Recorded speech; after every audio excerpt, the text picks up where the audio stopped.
전 세계 미식계가 발칵 뒤집혔습니다. 인천공항에 하루 20만 명이 쏟아지며 전 세계 셰프들이 한국으로 몰려들고 있는 가운데 가려는 이탈리아가 원조야라며 격분하는 미슐랭 3스타 셰프가 있습니다. 딸의 설득에 마지못해 서울행 비행기에 올랐고 광장시장에 도착한 그 순간 무릎을 꿇었습니다. 도대체 30년 경력의 자존심을 산산조각 낸 것은 무엇이었을까요? 이 반전은 BBC 특집으로 유럽을 뒤흔들었고 인천공항 입국 대란이 벌어지고 있는데요. 그들이 한국에서 목격한 발효의 비밀은 무엇이었을까요? 지금부터 그 경악의 72시간을 공개합니다. 영상 시작 전에 구독과 좋아요 버튼을 눌러주시고 지금 이 이야기를 어디에서 듣고 계신지도 댓글로 알려주세요. 그럼 바로 시작할게요. 저녁 8시 로마의 라스텔라 레스토랑은 황금빛 조명 아래 빛나고 있었어요. 예약은 3개월 전부터 마감되는 곳이죠. 안녕하세요. 저는 마르코 로시입니다. 이탈리아에서 가장 예약하기 힘든 레스토랑의 주인이자 미슐랭 3스타 셰프예요. 주방 안에서 저는 접시 하나하나를 직접 확인했습니다. 파스타면의 두께, 소스의 농도, 허브잎의 위치까지 모든 게 완벽해야 했어요. 30년간 지켜온 원칙이었죠. 마르코, 이 정도면 충분해. 부주방장 안토니오가 말했지만 저는 고개를 저었습니다. 충분함은 평범함이에요. 우린 완벽을 추구하죠. 홀에서는 손님들이 와인을 음미하며 제 요리를 기다리고 있었어요. 프랑스 대사, 할리우드 배우, 유럽 재벌들까지 모두 제 손맛을 보러 온 사람들이었죠. 이탈리아 요리는 세계 최고예요. 특히 발효 음식은 우리가 원조죠. 치즈, 살라미, 발사믹 식초 모두 수백 년 역사를 자랑하니까요. 서비스가 끝난 밤 11시였어요. 저는 사무실에 앉아 와인 한 잔을 기울였죠. 벽에는 미슐랭 3스타 인증서가 걸려 있었고 세계적인 미식 잡지 표지에 제 사진이 가득했습니다. 만족스러운 하루였어요. 그때 비서 루치아가 문을 두드렸어요. 셰프님, 한국에서 초청장이 왔어요. 한국이요? 저는 고개를 들었습니다. 서울국제미식 박람회래요. 심사위원으로 모시고 싶다는데 3일 일정이에요. 저는 초청장을 받아들었어요. 고급스러운 종이에 금박으로 인쇄되어 있더군요. 하지만 내용을 읽는 순간 코웃음이 나왔습니다. 한국 전통 발효 음식의 세계화를 위한 행사라니요. 발효 음식을 우리한테 배워야 할 나라가 저를 심사하겠다고요? 루치아 답장은 정중히 거절로 해요. 제 수준에 맞지 않아요. 하지만 셰프님, 그녀가 조심스럽게 말했어요. 요즘 한국 음식이 전 세계적으로 인기래요. 미슐랭 레스토랑들도 한국 식재료를 쓰기 시작했대요. 저는 손을 저었습니다. 유행일 뿐이에요. 김치가 우리 페코리노 치즈보다 복잡할 리 없죠. 그날 밤 집으로 돌아왔을 때 딸 소피아가 거실에 앉아 있었어요. 28살의 딸은 음식 저널리스트로 일하고 있었죠. 아빠, 소피아가 노트북 화면을 돌렸어요. 이것 좀 봐요. 화면에는 서울의 한 레스토랑 영상이 재생되고 있었습니다. 정갈하게 차려진 한상, 다채로운 반찬들, 그리고 외국인들의 감탄하는 모습이 보였어요. 저는 어깨를 으쓱했죠. 비주얼은 괜찮네. 하지만 맛은 별로겠지. 아빠는 가보지도 않고 어떻게 알아요? 딸의 목소리에 실망이 묻어났어요. 30년 경력이면 세상 모든 맛을 알 수 있다고 생각하세요? 그 말이 묘하게 가슴을 찔렀습니다. 소피아, 내가 언제 그랬어? 아빠는 항상 그래요. 이탈리아가 최고라고만 하시잖아요. 그녀가 노트북을 덮으며 말했어요. 세상은 넓은데 아빠는 이 주방 안에만 갇혀 계세요. 딸이 방으로 들어간 후 저는 한참을 소파에 앉아 있었어요. 창밖으로 로마의 야경이 보였죠. 콜로세움의 조명이 은은하게 빛나고 있었습니다. 저는 이 도시에서 태어나 자랐고 평생을 여기서 요리했어요. 세상에서 가장 아름다운 도시죠. 하지만 딸의 말이 계속 맴돌았습니다. 주방 안에만 갇혀 있다고요? 다음 날 아침 레스토랑에 출근했을 때 안토니오가 다가왔어요. 마르코, 한국 초청권 생각해봤어? 거절했어. 시간 낭비야. 그가 고개를 저었습니다. 요즘 젊은 셰프들은 다들 한국 가더라. 파리에서 이스타 받은 장 피에르도 지난달에 다녀왔대. 그래서요? 제가 반문했죠. 걔한테 배울 게 있다고 생각해요? 안토니오는 대답하지 않았어요. 하지만 그의 눈빛이 말하고 있었죠. 당신도 배울 게 있을지 모른다고요. 점심 서비스를 마친 오후였습니다. 소피아가 레스토랑으로 찾아왔어요. 아빠, 제 생일 선물로 한국 가요. 뭐라고요? 저는 놀라 고개를 들었습니다. 다음 달이 제 생일이잖아요. 저 한국 가고 싶어요. 아빠랑 같이요. 딸의 눈빛이 간절했어요. 아빠가 얼마나 대단한 셰프인지 저도 알아요. 근데 그렇기 때문에 더 넓은 세상을 봐야 한다고 생각해요. 소피아, 저는 한숨을 쉬었습니다. 거기 가서 뭘 배우겠어? 겸손이요. 딸이 또박또박 말했어요. 아빠는 너무 오래 정상에 있었어요. 가끔은 학생이 되어야 선생이 더 위대해지는 법이에요. 그날 밤 저는 초청장을 다시 꺼내 들었어요. 금박 글씨가 조명 아래서 반짝이고 있었죠. 한국 전통 발효 음식의 우수성을 세계에 알리다. 저는 펜을 들었습니다. 루치아에게 메시지를 보냈어요. 수락한다고 답장 보내세요. 단 3일 만이에요.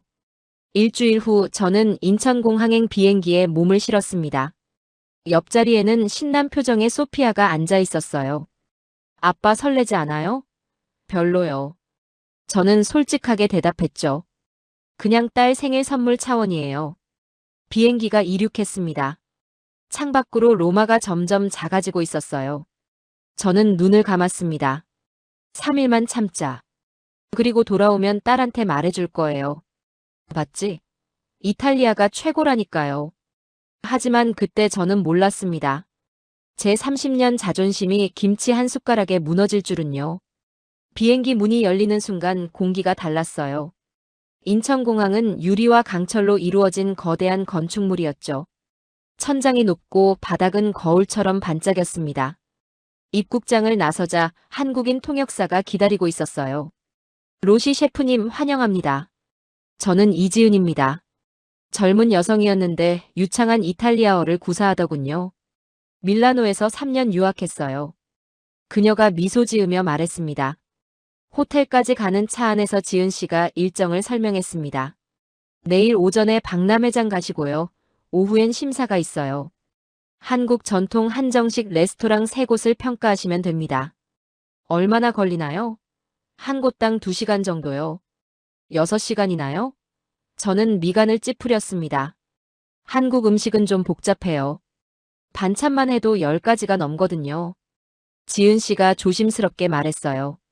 창밖으로 서울의 고층 빌딩들이 하늘을 찌를 듯 솟아 있었습니다. 한강이 도시를 가로지르며 흐르고 있었죠. 생각보다 큰 도시네요. 다음 날 아침 박람회장 코엑스에 도착했어요.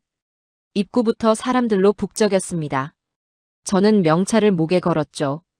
마르코 로시, 이탈리아 미슐랭 3스타 셰프, 심사위원 박람회장 안으로 들어서자 놀라운 광경이 펼쳐졌어요. 한국관이 가장 큰 부스를 차지하고 있었습니다. 김치, 된장, 고추장, 젓갈 등 발효식품이 진열되어 있었죠. 그런데 이상했어요. 다른 나라 셰프들이 한국 부스에 몰려 있었거든요. 저는 프랑스 이스타 셰프장 피에르를 발견했습니다. 장, 오랜만이네요. 마르코. 그가 반갑게 손을 흔들었어요. 자네도 한국 왔구만. 그가 손에 든 김치를 보여줬습니다. 이거 맛봤나? 정말 놀라워. 발효 깊이가 우리 콩피보다 복잡해. 설마요. 제가 웃으며 말했죠. 김치가 콩피보다 복잡할 리 없잖아요. 장 피에르가 진지한 표정을 지었어요. 직접 먹어봐. 나도 처음엔 자네처럼 생각했어. 그는 제게 김치 한 조각을 건넸습니다. 붉은색의 배추 김치였어요. 저는 망설였습니다. 소피아가 옆에서 속삭였어요. 아빠, 먹어봐요. 저는 한 입 베어 물었습니다. 순간 입안이 폭발했어요. 매운맛, 신맛, 감칠맛이 동시에 밀려왔습니다. 그런데 이상했어요. 맛이 계속 변하는 거예요. 처음엔 매웠다가 곧 상큼해지고 마지막엔 깊은 감칠맛이 남았습니다. 배추의 아삭함, 양념의 복합미, 그리고 발효가 만든 미묘한 산미까지 모든 게 조화롭게 어우러져 있었죠. 어때? 장이 물었습니다. 나쁘진 않네요. 겨우 그렇게 말했지만 속으로는 인정할 수밖에 없었습니다. 이건 단순한 절임이 아니었어요. 오후 2시 첫 번째 심사가 시작됐습니다. 고급 한정식 레스토랑이었어요. 입구부터 한옥 구조로 되어 있었고 내부는 현대적이면서도 전통미가 살아있었죠. 테이블에 앉자 요리가 나오기 시작했습니다. 첫 번째는 전체였어요. 작은 접시에 담긴 9가지 나물이었죠. 시금치 나물은 고소했고 도라지는 씁쓸했습니다. 콩나물은 아삭했고 무생채는 상큼했어요. 9가지 맛이 모두 달랐지만 조화롭게 어우러졌죠. 이건 전체가 아니라 하나의 교향곡 같았어요. 다음은 된장찌개였습니다.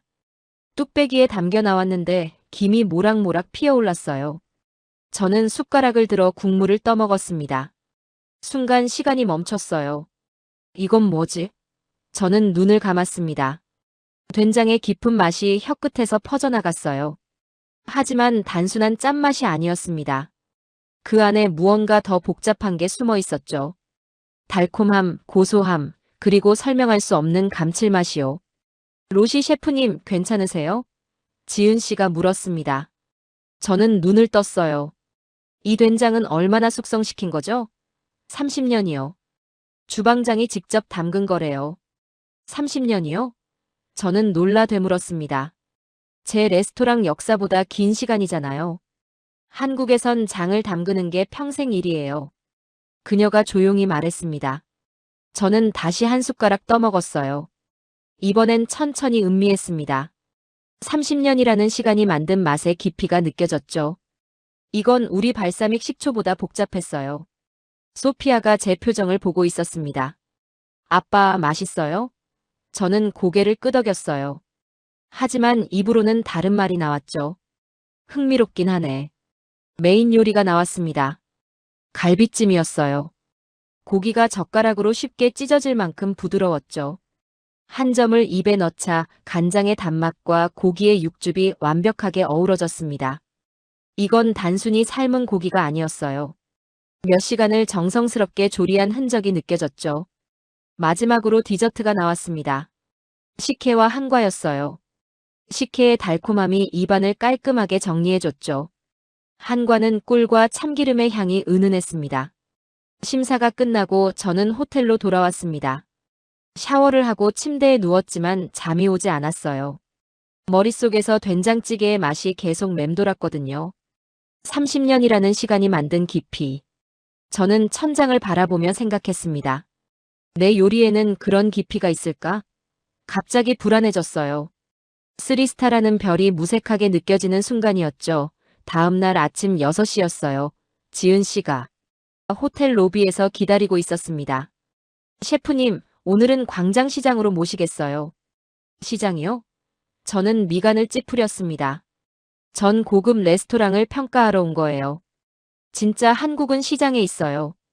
지은 씨가 미소 지었죠. 그 말이 묘하게 가슴을 찔렀습니다. 맞아요. 저도 어릴 적 할머니를 따라 로마 시장에 다녔었죠. 차로 30분을 달려 도착한 광장시장은 이미 활기로 가득했어요. 새벽인데도 사람들이 북적였습니다. 시장 안으로 들어서자 온갖 냄새가 코를 찔렀어요. 기름 냄새, 양념 냄새, 발효식품 특유의 시큼한 향까지요. 빈대떡 가게 앞을 지나갔어요. 할머니가 커다란 철판 위에서 반죽을 붙이고 있었습니다. 하나 드셔보세요. 지은 씨가 한 조각을 건넸죠. 바삭한 겉면과 부드러운 속이 대비를 이뤘습니다. 녹두의 고소함과 김치의 매콤함이 어우러졌어요. 조금 더 걸어가니 육회 가게가 나왔어요. 젓가락으로 한 점을 집어 입에 넣었습니다. 고기는 부드러웠고 참기름과 간장 양념이 깊은 맛을 냈어요. 카르파초와는 완전히 다른 세계였죠. 그때 골목 끝에서 사람들이 줄을 서 있는 가게가 보였습니다. 저게 뭐죠? 김치 가게예요. 박순자 할머니가 40년째 운영하시는 곳이에요. 우리도 줄을 섰어요. 15분을 기다려 드디어 좌판 앞에 섰습니다. 70대로 보이는 할머니가 앉아 계셨어요. 손에는 굳은 살이 가득했고 얼굴엔 주름이 깊었습니다. 저는 할머니 앞에 놓인 김치 항아리들을 봤어요. 크고 작은 항아리가 20개는 넘었습니다. 어떤 게 제일 오래된 거예요? 할머니가 가장 큰 항아리를 가리켰어요. 이게 올해로 3년째예요. 묵은지죠. 할머니가 항아리 뚜껑을 열었습니다. 순간 강렬한 발효향이 퍼졌어요. 숟가락으로 김치를 한 점 떠서 제게 건넸죠. 저는 조심스럽게 맛을 봤습니다. 순간 세상이 멈췄어요. 이건 뭐지? 제 손이 떨리기 시작했습니다. 입안에서 폭발하는 맛은 단순히 맵거나 신 게 아니었어요. 그 안에 시간이 담겨 있었습니다. 3년이라는 시간이 만든 복합미가 층층이 쌓여 있었죠. 처음엔 강렬한 신맛이 왔다가 곧 깊은 감칠맛으로 변했습니다. 마지막엔 은은한 단맛까지 느껴졌어요. 이건 단순한 발효가 아니었습니다. 이건 예술이었어요. 저는 무릎을 꿇었습니다. 실제로 좌판 앞에 무릎을 꿇었어요. 할머니, 이건 대체 어떻게 만드신 거예요? 그냥 만들었어요. 40년 동안 매일매일 만들었지. 저는 할머니의 손을 봤어요. 그 손엔 40년의 세월이 새겨져 있었습니다. 굳은 살, 주름, 그리고 작은 상처들까지 모든 게 이야기를 담고 있었죠. 이건 레시피가 아니었어요. 인생이었습니다. 할머니, 비법이 뭐예요? 제가 떨리는 목소리로 물었습니다. 비법이요? 할머니가 생각하더니 말했어요. 정성이요. 그게 다예요. 맛있게 드시길 바라는 마음으로 만들어요. 그럼 맛있어져요. 저는 할머니를 빤히 쳐다봤습니다. 30년간 미슐랭별을 받기 위해 달려온 제 인생이 스쳐갔어요. 완벽한 레시피, 정확한 온도, 계량된 재료들. 하지만 정작 가장 중요한 걸 잊고 있었습니다. 옆에서 소피아가 제 어깨를 잡았습니다. 아빠, 괜찮아요? 저는 눈물이 글썽였어요. 괜찮아. 괜찮은데 왜 눈물이 나는지 모르겠구나. 할머니가 제 손을 잡았습니다. 젊은이, 당신도 요리하는 사람이지? 네, 저는 이탈리아에서 레스토랑을 운영해요. 그럼 알 거예요. 요리는 사람 마음을 움직이는 거잖아요. 저는 고개를 끄덕였습니다. 할머니, 제가 배워도 될까요? 뭘요? 김치 담그는 법이요. 할머니가 활짝 웃었습니다. 그래요. 가르쳐 줄게요. 근데 하루 이틀로 안 돼요. 평생 배워야 해요. 평생이요. 저는 그 말을 되뇌었습니다. 제 레스토랑은 겨우 3년 역사였어요. 할머니의 김치는 40년이었죠. 비교가 안 됐습니다. 저는 일어서서 할머니께 깊게 고개를 숙였습니다. 감사합니다. 할머니. 오늘 제 인생이 바뀌었어요. 할머니가 제 손을 꼭 잡았습니다. 잘 됐네.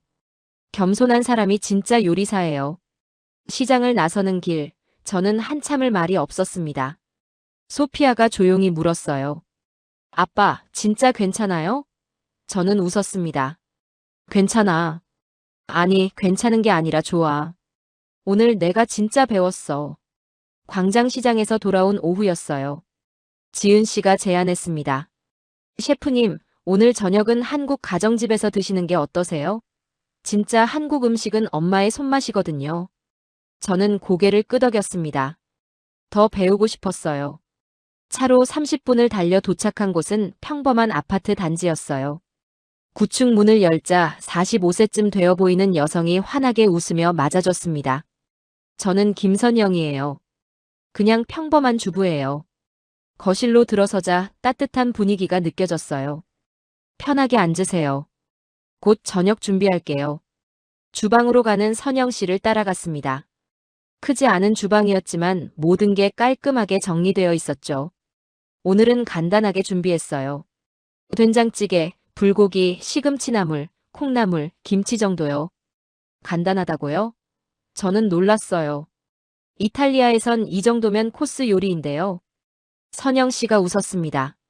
한국에선 기본이에요. 손이 가는 게 사랑이거든요. 그녀는 쇠고기를 꺼내 양념을 만들기 시작했어요. 간장, 설탕, 다진 마늘, 참기름, 배즙을 섞었습니다. 배즙이요? 네. 배를 갈아서 넣으면 고기가 부드러워져요. 계량컵 없이도 정확한 비율로 양념을 만들었죠. 고기에 양념을 버무리며 손으로 직접 주무렸어요. 최소 30분은 재워야 해요. 그래야 맛이 배죠. 그 사이 된장찌개를 끓이기 시작했습니다. 멸치와 다시마로 육수를 냈어요. 된장을 체에 거르며 천천히 풀었습니다. 애호박, 두부, 버섯을 썰어 넣었죠. 찌개가 보글보글 끓기 시작했습니다. 저는 시계를 봤습니다. 30분밖에 안 지났는데 벌써 3가지 요리가 준비되고 있었어요. 선영 씨, 매일 이렇게 요리하세요? 네. 가족이 맛있게 먹는 걸 보면 힘이 안 들어요. 그때 현관문이 열렸습니다. 남편분과 고등학생 딸이 들어왔어요. 식탁에 음식이 차려졌습니다. 된장찌개, 불고기, 시금치나물, 콩나물, 무생채, 김치, 계란말이까지 7가지 요리가 놓였어요. 가족들이 둘러앉았습니다. 잘 먹겠습니다. 3사람이 동시에 말했어요. 저도 따라했습니다. 먼저 된장찌개를 떠먹었어요. 어제 한정식집에서 먹었던 것과는 또 달랐습니다. 더 구수하고 더 편안한 맛이었죠. 이건 집의 맛이었어요. 불고기를 한 점 집어 먹었습니다. 고기가 부드럽게 씹혔어요. 간장 양념이 깊이 배어 있었고 배의 단맛이 은은했죠. 이건 30년 넘게 가족을 위해 요리한 손맛이었어요. 맛있어요, 엄마. 딸이 말했습니다. 오늘따라 더 맛있네요. 남편이 웃으며 말했어요. 손님 오셔서 더 정성 들였어요. 선영 씨가 겸연쩍게 웃었습니다. 식사 중에 딸이 말했습니다. 엄마, 내일 도시락도 이거 넣어주세요. 매일 도시락을 싸요? 제가 물었습니다. 네. 딸아이가 학교 급식보다 제 도시락을 더 좋아해요. 새벽에 일찍 일어나서 준비하는데 힘들지 않아요. 아이가 맛있게 먹으니까요. 저는 그 말을 듣고 가슴이 뜨거워졌습니다. 제 레스토랑의 요리는 돈을 받고 파는 거예요. 하지만 선영 씨의 요리는 사랑으로 만드는 거였죠. 식사가 끝나고 저는 설거지를 도와드렸습니다. 싱크대 앞에 서서 설거지를 시작했어요. 거품이 손끝에 묻었습니다. 이상했어요. 레스토랑에선 부하 직원들이 다 하는 일인데 오늘따라 설거지가 즐거웠거든요. 선영 씨가 옆에서 물을 받으며 말했습니다.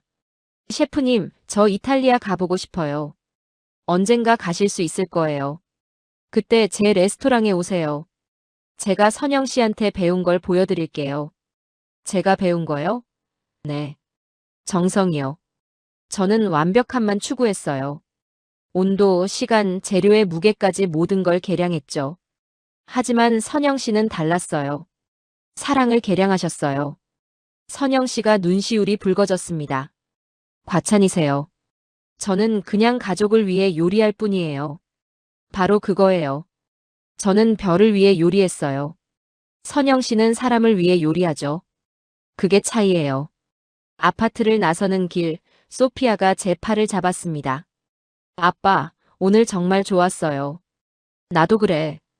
오늘 내가 진짜 배웠어. 요리는 기술이 아니라 마음이더구나. 차 안에서 저는 계속 생각했습니다. 제 레스토랑으로 돌아가면 뭘 바꿔야 할까요? 완벽한 플레이팅보다 따뜻한 마음을 담아야겠죠. 별보다 사람을 먼저 생각해야 할 것 같았어요. 통역사가 전주행을 제안했습니다. 3대째 전통장을 담그는 78세 박 할머니를 만나보자고요. 전주 한옥마을에 도착하니 골목 안쪽 대문을 열자마자 마당 가득 장독대가 보였습니다. 크고 작은 독들이 30개는 넘어 보였어요. 할머니가 나오셔서 가장 큰 독 하나를 가리켰습니다. 100년이 넘었다고 하셨어요. 할머니의 시어머니가 쓰던 거래요. 뚜껑을 열자 광장시장에서 맡았던 것보다 훨씬 더 깊고 복잡한 향이 올라왔습니다.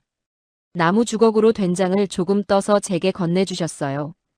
입에 넣는 순간 제 30년 경력이 흔들렸습니다. 짠맛 뒤에 단맛이 있었고 그 뒤에 감칠맛이 숨어 있었어요. 그리고 마지막엔 뭐라 설명할 수 없는 깊이가 남았습니다. 이건 제가 아는 어떤 발효식품과도 달랐어요. 저는 물었습니다. 왜 기계로 만들지 않느냐고요? 더 빠르고 효율적이고 품질도 균일하게 유지할 수 있지 않냐고 말했죠. 할머니는 잠시 생각하시더니 대답하셨어요. 시간이 맛을 만든다고요. 기계는 재료를 섞을 수 있지만 시간이 만드는 변화는 따라할 수 없다는 겁니다. 할머니는 저를 작은 창고로 안내하셨습니다. 천장에 볏짚으로 묶인 메주들이 주렁주렁 매달려 있었어요. 어떤 건 노란색이었고 어떤 건 거무스름하게 변해 있었습니다. 할머니가 메주 하나를 내려서 제 손에 쥐어주셨어요. 묵직했습니다. 그리고 따뜻했어요. 겨울인데도 메주 안쪽에서 발효열이 느껴졌죠. 손으로 빚으면 힘이 고르게 전달되어 메주 속까지 단단해진다고 하셨습니다. 기계로 찍어내면 겉만 단단하고 속은 무르답니다. 그래서 발효가 고르지 않다는 거예요. 저는 그제야 깨달았습니다. 이건 단순한 음식 만들기가 아니었어요. 이건 자연과의 대화였습니다. 저녁이 되자 할머니의 손자가 도착했습니다. 35살의 청년 박준호 씨였어요. 서울에서 회사를 다니다가 3년 전 고향으로 돌아왔답니다. 할머니께 장 담그는 법을 배우기 위해서였죠. 준호 씨는 명문대를 나온 엔지니어였습니다. 대기업에서 좋은 연봉을 받았다고 해요. 하지만 어느 날 할머니가 쓰러지셨고 병원에서 깨어나신 후 첫 마디가 장독대 걱정이었답니다. 그때 준호 씨는 결심했죠. 누군가는 이 맛을 지켜야 한다고요. 준호 씨가 솔직히 말했습니다. 할머니의 장맛은 아직도 못 따라간다고요. 똑같은 재료를 쓰고 똑같은 방법으로 해도 미묘하게 다르답니다. 할머니는 웃으시며 말씀하셨어요. 10년 더 해봐야 비슷해질 거라고요. 손맛이란 게 그렇게 하루아침에 생기는 게 아니라는 겁니다. 저는 그 순간 제 레스토랑을 떠올렸습니다. 라스텔라는 미슐랭 3스타를 받았어요. 하지만 겨우 3년 전에 문을 열었습니다. 저는 완벽한 레시피를 만들었고 직원들을 훈련시켰죠. 누가 해도 같은 맛이 나오도록 시스템을 구축했습니다. 그게 자랑이었어요. 하지만 여기 박 할머니는 78년을 살면서 60년 넘게 장을 담그셨습니다. 100년 된 장독에 50년 된 레시피가 담겨 있었어요. 이건 비교 자체가 불가능한 차원이었습니다. 제가 추구했던 완벽함은 얄팍했어요. 진짜 완벽함은 시간과 정성이 만들어내는 것이었습니다. 밤이 깊어졌습니다. 저는 혼자 마당으로 나갔어요. 장독대 앞에 섰습니다. 달빛 아래서 장독들이 조용히 숨쉬고 있었죠. 뚜껑 사이로 공기가 드나들고 그 안에서 수백만 개의 미생물이 일하고 있었어요. 그때 눈물이 났습니다. 제가 왜 우는지 스스로도 잘 몰랐어요. 부러워서였을까요? 아니면 부끄러워서였을까요? 아마 둘 다였을 겁니다. 저는 30년간 최고가 되려고 달려왔습니다. 하지만 진짜 최고는 여기 작은 한옥마당에 있었어요. 화려한 레스토랑이 아니라 100년 된 장독 안에 있었습니다. 핸드폰을 꺼내 딸 소피아에게 영상통화를 걸었습니다. 로마는 오전이었죠. 저는 말했어요. 내가 틀렸다고요. 지난 30년간 제가 추구했던 게 전부가 아니었다고 말했습니다. 소피아가 말했습니다. 아빠도 이제 뭔가를 지켜야 할 때가 온 것 같다고요. 할머니가 나오셔서 제 옆에 서셨습니다. 말없이 함께 장독대를 바라보셨어요. 그리고 조용히 말씀하셨습니다. 장 담그는 건 어렵지 않다고요. 어려운 건 기다리는 거라고 하셨습니다. 6개월, 1년, 때로는 3년을 기다려야 제맛이 난다는 겁니다. 요즘 사람들은 기다리지 못한다고, 그래서 진짜 맛을 모른다고 하셨죠. 맞는 말이었습니다. 제 레스토랑은 예약하면 3개월을 기다려야 했습니다. 하지만 정작 음식은 주문 후 20분 안에 나갔죠. 빠른 게 좋은 서비스라고 생각했습니다. 하지만 진짜 좋은 건 제대로 기다려준 음식이었어요.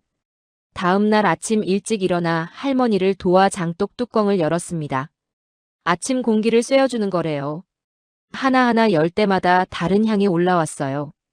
어떤 건 달콤했고, 어떤 건 짭조름했고, 어떤 건 깊고 묵직했습니다. 같은 방법으로 담갔는데도 모두 달랐죠. 할머니가 말씀하셨습니다. 사람이 다 다르듯 장도 다 다르다고요. 전주를 떠나기 전 할머니가 작은 항아리에 3년 된 된장을 담아 선물로 주셨습니다. 당부하셨죠. 이걸 먹을 때 오늘을 기억하라고요. 빨리 만든 음식은 빨리 잊히지만 오래 기다린 음식은 평생 기억에 남는다고 하셨습니다. 기차역으로 가는 택시 안에서 무릎 위에 항아리를 올려놓고 있었습니다. 묵직했어요. 하지만 그 무게가 좋았습니다. 이건 단순한 된장이 아니었어요. 이건 78세 할머니의 60년 인생이었고 3대가 이어온 시간이었으며 앞으로 4대, 5대로 이어질 미래였습니다. 저도 이런 무게를 만들고 싶었어요. 서울 미식 박람회 최종 심사일이 다가왔습니다. 박람회장은 각국 셰프들과 언론인들로 가득 찼어요. 오늘은 한국 전통 궁중 요리와 프랑스 오트 퀴진의 대결이 있었습니다. 심사위원석에 앉아 있는데 가슴이 두근거렸어요. 하지만 3일 전과는 다른 이유였죠. 첫 번째 요리가 나왔습니다. 한국 셰프가 준비한 구절판이었어요. 9가지 재료가 각각의 칸에 담겨 있었습니다. 저는 하나하나 맛을 봤죠. 각 재료의 식감, 온도, 간이 완벽하게 조화를 이뤘습니다. 3일 전에 재라면 기술적 완성도만 평가했을 거예요. 하지만 지금은 달랐어요. 이 한 접시를 준비하기 위해 얼마나 많은 손길이 필요했는지 보였습니다. 두 번째 요리는 프랑스 셰프의 푸아그라 요리였습니다. 미슐랭 2스타 레스토랑 출신이래요. 완벽했습니다. 기술적으로는 흠잡을 데가 없었어요. 하지만 뭔가 부족했습니다. 광장시장 할머니의 김치에서 느꼈던 그 깊이, 박 할머니의 된장에서 맛봤던 그 시간의 무게가 없었어요. 각국 심사위원들이 하나씩 평가를 시작했습니다. 미국 셰프는 기술적 완성도를 강조했어요. 일본 셰프는 재료의 신선도를 칭찬했죠. 프랑스 평론가는 프레젠테이션의 아름다움을 이야기했습니다. 모두 일리 있는 말들이었어요. 제 차례가 됐습니다. 마이크 앞에 섰어요. 원래 준비했던 말이 있었습니다. 훌륭하지만 개선점은 이러이러하다는 식의 균형 잡힌 평가였죠. 하지만 입이 떨어지지 않았어요. 저는 심호흡을 했습니다. 그리고 말했어요. 저는 오늘 심사 자격이 없습니다. 라고요. 장내가 술렁였습니다. 통역사도 당황한 표정으로 저를 쳐다봤어요. 하지만 저는 계속 말했습니다. 3일간 제가 본 건 요리가 아니라 철학이었다고 했어요. 30년 경력이 부끄러워지는 순간이었다고 말했습니다. 저는 완벽한 접시를 만드는 법은 알았지만 시간이 만드는 맛은 몰랐다고요. 효율적인 시스템은 구축했지만 3대가 이어온 정성은 이해하지 못했다고 고백했습니다. 광장시장 할머니 이야기를 했습니다. 70대 할머니가 30년간 담근 김치 앞에서 제 30년 경력이 얼마나 얕았는지 깨달았다고요. 김선영 씨네 집에서 본 한국 가정의 요리는 제 미슐랭 3스타 레스토랑보다 더 많은 사랑이 담겨 있었다고 말했어요. 그리고 전주 박 할머니 이야기를 했습니다. 100년 된 장독 앞에서 눈물을 흘렸다고요. 저는 3년 역사의 레스토랑으로 최고라고 자부했지만 진짜 최고는 시간과 정성이 만들어낸다는 걸 배웠다고 했습니다. 저는 한국 셰프들을 향해 고개를 숙였습니다. 그리고 말했어요. 여러분은 단순히 요리를 만드는 게 아니라 문화를 지키고 계신다고요. 그건 기술이 아니라 철학이고 효율이 아니라 정성이며 트렌드가 아니라 전통이라고 말했습니다. 마이크에서 손을 때렸는데 관객석에서 박수 소리가 들렸습니다. 1명, 2명, 그리고 전체가 일어나 박수를 쳤어요. 심사위원석의 동료 셰프들도 일어났습니다. 저는 놀랐어요. 제가 심사를 포기한 건데 왜 박수를 치는 걸까요? 심사가 끝나고 한국 셰프 한 분이 제게 다가왔습니다. 감사하다고 하셨어요. 저는 뭐가 감사한 건지 물었죠. 그분이 말씀하셨습니다. 한국 음식의 진짜 가치를 이해해줘서 감사하다고요. 많은 외국인들이 한식을 맛만 평가하지 그 안에 담긴 철학은 보지 못한다고 하셨어요. 저녁이 됐습니다. SNS가 난리였어요. 이탈리아 미슐랭 3스타 셰프의 고백이라는 제목으로 제 발언이 실시간으로 퍼지고 있었습니다. CNN 아시아 지부에서 인터뷰 요청이 왔고 뉴욕타임스 푸드 섹션에서도 연락이 왔어요. 하지만 저는 그런 게 중요하지 않았습니다. 저는 통역사에게 부탁했어요. 한국 전통식당 하나를 추천해달라고요. 화려한 곳 말고 진짜 한국 사람들이 가는 곳으로요. 통역사가 데려간 곳은 종로 골목의 작은 식당이었습니다. 오래된 테이블과 의자, 벽에 붙은 메뉴판. 화려함은 없었지만 따뜻했어요. 저는 소주와 김치찌개를 주문했습니다. 김치찌개가 나왔어요. 뜨끈한 뚝배기에서 김이 모락모락 올라왔습니다. 한 숟가락 떠서 입에 넣었어요. 매웠지만 뒤에 단맛이 있었고 시원했지만 깊은 감칠맛이 있었습니다. 이건 제가 만들 수 없는 맛이었어요. 아니, 지금 당장은 만들 수 없는 맛이었습니다. 하지만 이제 알았어요. 무엇을 배워야 하는지, 무엇을 바꿔야 하는지 알게 됐습니다. 저는 로마로 돌아가면 모든 걸 바꿀 거예요. 빠른 것보다 제대로 된 것을, 많은 것보다 깊은 것을, 화려한 것보다 진실한 것을 추구하겠다고 다짐했습니다. 소주잔을 들었어요. 그리고 혼자 조용히 말했습니다. 한국에 감사합니다. 라고요. 이 3일이 제 인생을 바꿨습니다. 로마로 돌아온 지 2주가 지났습니다. 저는 라스텔라 직원들을 모두 모았어요. 주방장, 소믈리에, 서빙 직원까지 총 15명이었죠. 그리고 발표했습니다. 레스토랑을 전면 리뉴얼하겠다고요. 한국에서 배운 발효의 철학을 이탈리아 요리에 접목하겠다고 말했어요. 직원들은 당황했습니다. 수석 셰프 안토니오가 가장 먼저 반대했어요. 이탈리아 레스토랑의 김치라니 미슐랭 3스타를 포기하는 거냐고 따졌습니다. 단골 손님들도 실망할 거라고 했죠. 12년을 함께 일한 소믈리에 루카도 걱정했어요. 발효 음식에 어울리는 와인을 찾기 어렵다고요. 하지만 저는 확신이 있었습니다. 이건 배신이 아니라 진화라고 말했어요. 이탈리아도 수백 년간 치즈와 살라미로 발효 문화를 이어왔다고 설명했죠. 한국의 발효는 그 연장선이라고, 우리가 잊고 있던 본질로 돌아가는 거라고 말했습니다. 리뉴얼 준비에 3주가 걸렸어요. 저는 전주 박할머니가 선물로 주신 된장을 조금씩 써가며 새로운 레시피를 개발했습니다. 밤마다 주방에 남아 실험했어요. 김치 발효액을 활용한 카르파초, 된장 크림 파스타, 고추장 글레이즈를 바른 오소부코. 이탈리아 재료와 한국 발효 기술의 만남이었죠. 안토니오가 시식을 자청했습니다. 김치 리조또를 한 숟가락 뜨더니 눈을 크게 떴어요. 이거 진짜 되겠는데요? 라고 말했습니다. 그때부터 안토니오는 저보다 더 열심히 연구했어요. 언론 시식회 날이 왔습니다. 뉴욕타임스 푸드 에디터, 미슐랭 가이드 심사위원, 로마 최고의 음식 평론가까지 총 30명이 모였어요. 저는 떨렸지만 당당했습니다. 첫 번째 코스가 나갔어요. 김치 발효액을 활용한 참치 카르파초였습니다. 참치의 고소함 위에 김치의 산미가 겹쳐지면서 입안에서 폭발했어요. 평론가들이 놀란 표정을 지었습니다. 두 번째 코스는 된장 크림 파스타였어요. 이탈리아 탈리아텔레의 3년 숙성 된장에 감칠맛을 더했습니다. 크림의 부드러움과 된장의 깊이가 만나면서 전혀 새로운 차원이 열렸어요. 한 평론가가 포크를 내려놓고 눈을 감았습니다. 메인 요리는 고추장 글레이즈 오소부코였어요. 이탈리아 전통 송아지 요리에 한국 고추장을 발랐습니다. 8시간 저온조리한 고기 위에 고추장 소스가 빛났어요. 매콤하면서도 달콤하고 깊으면서도 가벼웠습니다. 식사가 끝나고 침묵이 흘렀어요. 저는 불안했습니다. 너무 과감했나 싶었죠. 그때 미슐랭 가이드 심사위원이 천천히 일어났어요. 그리고 말했습니다. 이건 이탈리아도 한국도 아니다. 이건 완전히 새로운 세계다라고요. 다음 날 아침 기사가 쏟아졌습니다. 로마의 혁명, 발효가 만든 기적, 미슐랭 셰프의 용기 있는 도전. SNS는 난리였어요. 예약 전화가 불통이었습니다. 2주 만에 3개월치 예약이 다 찼어요. 한 달 후 미슐랭 가이드에서 공식 연락이 왔습니다. 하라 스텔라는 3스타를 유지했고 특별상까지 받았어요. 올해의 혁신상이었습니다. 직원들이 주방에서 환호성을 질렀어요.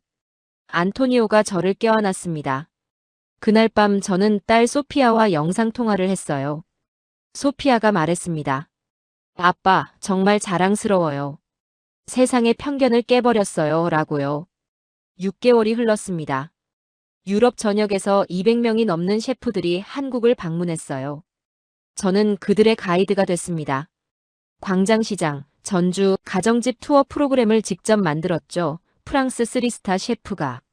광장시장 김치 할머니 앞에서 무릎을 꿇었어요. 영국 미슐랭 셰프가 박 할머니의 손을 잡고 울었습니다. CNN이 1시간짜리 특집 다큐멘터리를 만들었어요. 제목은 발효 르네상스, 한국에서 시작되다였습니다. 프랑스 파리의 유명 레스토랑들도 된장 사용을 시작했어요. 뉴욕 미슐랭 레스토랑 80%가 김치 메뉴를 도입했습니다. 한국 전통 장 수출이 300% 증가했고 김치 수출은 500% 급증했어요. 저는 책을 썼습니다. 제목은 발효 그리고 겸손이었어요. 소피아가 지어준 제목입니다. 책에는 광장시장 할머니, 김선영 씨, 박 할머니의 이야기가 모두 담겨 있었어요. 그분들이 저를 구했다고 솔직하게 썼습니다. 책은 출간 3개월 만에 베스트셀러가 됐어요. 1년 후 서울에서 국제 발효 음식 심포지엄이 열렸습니다. 저는 기조연설자로 초청됐어요. 코엑스 대강당 무대에 섰습니다. 객석에는 전 세계 50개국에서 온 셰프 500명이 앉아 있었어요. 저는 떨리는 목소리로 말을 시작했습니다. 한국은 저를 구했습니다. 라고요. 30년간 완벽함을 추구했지만 진짜 완벽함이 뭔지 몰랐다고 고백했어요. 빠른 것만 좋은 줄 알았지만 기다림이 만드는 가치를 배웠다고 말했습니다. 그때 무대 연문이 조용히 열렸습니다. 광장시장 김치 할머니가 한복을 입고 들어오셨어요. 주최 측의 깜짝 이벤트였습니다. 저는 무대를 뛰어내려가 할머니를 모셨어요. 손을 꼭 잡고 함께 무대 중앙에 섰습니다. 할머니가 마이크 앞에서 말씀하셨어요. 김치는 기다림이라고요. 배추가 소금을 만나 숨을 죽이고 양념이 천천히 스며들어 발효되고 시간이 지나면서 깊어지는 과정이라고 하셨습니다. 사람도 마찬가지라고요. 급하게 만들어진 관계는 금방 식지만 천천히 정성껏 익어간 관계는 평생 간다고 말씀하셨어요. 저는 할머니를 꼭 안았습니다. 객석에서 기립박수가 터져나왔어요. 500명의 셰프들이 모두 일어나 박수를 쳤습니다. 전 세계 30개국에 생중계되던 화면이었어요. 그날 저녁 해시태그 발효혁명이 트위터 전 세계 트렌드 1위에 올랐습니다. 마지막 장면은 로마 라 스텔라 주방이었습니다. 저는 딸 소피아와 나란히 서 있었어요. 소피아는 대학을 졸업하고 제 레스토랑에서 일하기로 결정했습니다. 주방 한쪽에는 작은 장독이 놓여 있었어요. 박 할머니가 6개월 전 보내주신 겁니다. 준호 씨가 직접 담근 1년 된 된장이 들어있었어요. 편지가 함께 왔었습니다. 할머니께서 마르코 씨를 자랑스러워하신다고 세상을 바꾸는 사람은 용기 있는 사람이라고 쓰여 있었죠. 소피아가 김치를 썰고 있었어요. 제가 가르쳐준 대로 정성스럽게 칼질하고 있었습니다. 저는 물었어요. 한국 가면 뭘 제일 먼저 해보고 싶냐고요. 소피아가 밝게 웃으며 대답했습니다. 광장시장 할머니 김치 먹어보고 전주 박 할머니 장독대 앞에 서보고 싶대요. 그리고 김선영 씨네 집에서 가정식 만드는 법도 배우고 싶다고 했어요. 저는 고개를 끄덕였습니다. 그래, 같이 가자. 아빠도 배울 게 아직 많아 라고 말했어요. 30년 경력의 미슐랭 3스타 셰프지만 저는 여전히 배우는 중이었습니다. 완벽함은 도착점이 아니라 끝없는 여정이라는 걸 이제 알았으니까요. 주방 창문 너머로 로마의 붉은 석양이 보였어요. 아름다웠습니다. 하지만 제 마음 한쪽에는 항상 서울이 있었어요. 광장시장의 후끈한 열기, 전주 한옥마을의 고요한 장독대, 김선영 씨 집 식탁의 따뜻함. 그 모든 순간들이 지금의 저를 만들었습니다. 저는 된장 항아리 뚜껑을 조심스럽게 열었어요. 여전히 깊고 구수한 향이 올라왔습니다. 그리고 생각했죠. 언젠가 저도 이런 무게를 만들 수 있을까요? 100년은 아니어도 진심을 담은 10년이라면 가능하지 않을까요? 소피아가 제 어깨에 머리를 기댔습니다. 아빠, 우리 잘하고 있는 거 맞죠? 저는 딸의 머리를 쓰다듬으며 대답했어요. 그래, 우리는 지금 제대로 가고 있어. 천천히 하지만 확실하게 라고요. 그날 밤 라 스텔라는 만석이었습니다. 50명의 예약 손님들이 김치 리조또와 된장 파스타를 즐기고 있었어요. 그들은 아마 몰랐을 겁니다. 이 한 접시 안에 얼마나 많은 이야기가 담겨 있는지. 하지만 괜찮았어요. 맛으로 충분히 느낄 수 있으니까요. 저는 주방을 나와 홀을 천천히 둘러봤습니다. 웃는 얼굴들, 행복한 대화들, 비어가는 접시들. 이게 제가 진짜 원했던 거였어요. 화려한 미슐랭 스타가 아니라 사람들의 진짜 행복이었습니다. 그리고 저는 확실히 알았어요. 한국이 제게 준 건 단순한 레시피가 아니었습니다. 그건 삶을 대하는 철학이었어요. 빠름보다 깊이, 많음보다 진심, 화려함보다 정성. 그 가르침을 평생 지키며 살겠다고 다짐했습니다. 여러분, 마르코의 이야기는 여기서 끝이 아닙니다. 그는 지금도 로마 주방에서 한국의 발효 철학을 실천하고 있어요. 놀라운 건 이게 단순한 이야기가 아니라는 겁니다. 실제로 전 세계 미슐랭 레스토랑에서 김치와 된장이 사용되고 있고 한국의 발효 기술이 세계 요리계를 바꾸고 있어요. 우리가 당연하게 여기던 할머니의 손맛이 세계적인 셰프들을 무릎 꿇게 만들고 있습니다. 빠름보다 깊이를, 화려함보다 정성을 추구하는 한국의 음식 철학, 이게 바로 K푸드의 진짜 힘 아닐까요? 이 이야기가 마음에 드셨다면 구독과 좋아요 부탁드립니다. 다음에도 더 감동적인 이야기로 찾아뵐게요. 감사합니다.